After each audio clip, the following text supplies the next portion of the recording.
हिंदू धर्म शास्त्र गीता, श्रीमद् भगवत गीता और भरत मुनि लिखित नाट्य शास्त्र को वैश्विक धरोहरों को सहेजने वाली जो अंतर्राष्ट्रीय संस्था है यूनेस्को, उसने वैश्विक पहचान की धरोहरों में इसे शामिल कर दिया। यूनेस्को ने गीता और नाट्य शास्त्र को अपनी memory of the world register में शामिल किया है। केंद्रीय मंत्री गजेंद्र सिंह शेखावत ने इस बारे में सोशल मीडिया प्लेटफॉर्म एक्स पर पोस्ट कर इसकी जानकारी दी।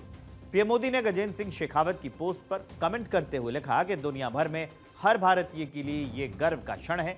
यूनेस्को के memory of the world register में गीता और नाट्य शास्त्र को शामिल किया जाना हमारी शाश्वत बुद्धिमत्ता और समृद्ध संस्कृति की वैश्विक मान्यता है।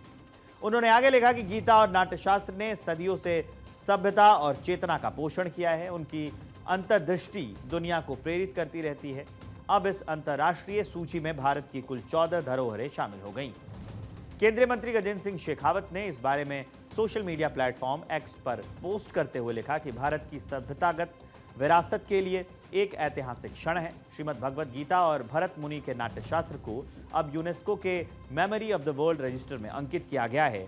ये वैश्विक सम्मान भारत में शाश्वत ज्ञान और कलात्मक प्रतिभा का जश्न मनाता है। ये कलातीत रचनाएं साहित्यिक खजाने से कहीं अधिक हैं।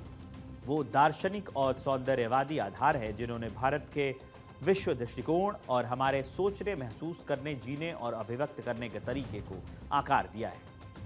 गीता और नाट्य शास्त्र क्या क्या हैं, इसके बारे में हम आपको जानकारी दे दें। हिंदू धर्म का एक प्रमुख दार्शनिक ग्रंथ है। महाभारत के भीष्म पर्व में संकलित है। ये श्री कृष्ण और अर्जुन के बीच युद्ध भूमि में संवाद का रूप है। कर्म योग, भक्ति योग, ज्ञान योग के कई मार्गों की व्याख्या है। आत्मा, धर्म और मोक्ष के सिद्धांतों को प्रस्तुत करती है। विश्व भर में सार्वभौमिक और कालातीत शिक्षण के लिए यह प्रसिद्ध है। इसी तरह आपको भरत मुनि के द्वारा रचित नाट्य शास्त्र के बारे में भी बता देते हैं। भरत मुनि की रचित प्राचीन भारतीय ग्रंथ है। ये नाटक, नृत्य, संगीत और कला का आधार है। भारतीय रंगमंच प्रदर्शन कला का सैद्धांतिक ग्रंथ है।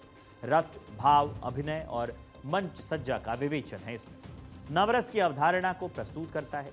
कला में भावनाओं को व्यक्त करने का आधार है। भारतीय संस्कृति और कला के अध्ययन के लिए अमूल्य है। ये कहा जाता है कि भरत मुनि के नाट्य शास्त्र से ही आधुनिक समय में कई वाद्य यंत्रों की जानकारी मिली है। वहीं श्रीमद् भगवत गीता सनातन धर्म के सबसे पवित्र ग्रंथों में से एक है। बता दें कि memory of the world register में दुनिया के लिए उपयोगी और वैश्विक स्तर के दस्तावेजों को शामिल किया जाता है। इंटरनेशनल एडवाइजरी कमेटी की सिफारिश के बाद इसमें किसी दस्तावेज को जगह दी जाती है। इससे किसी दस्तावेज की अहमियत का पता चलता है और इसकी सुरक्षा के लिए भी काम किया जाता है। मई 2023 तक 494 अभिलेखों को इसमें शामिल किया गया था। क्या है यूनेस्को के memory of the world register, इसके बारे में बताते हैं। रजिस्टर यूनेस्को की तरफ से शुरू किया गया था, ये जिसका नाम दुनिया की महत्वपूर्ण दस्तावेजी विरासत को संरक्षित करना है, आम लोगों तक उसकी पहुंच को आसान बनाना है। इसकी मदद से दस्तावेजों के बारे में आसानी से जानकारी मिलती है। इसके साथ ही कई 100 साल पुराने दस्तावेज सुरक्षित रखे जाते हैं इसमें, memory of the world register में। यह कार्यक्रम साल 1992 में शुरू किया गया था।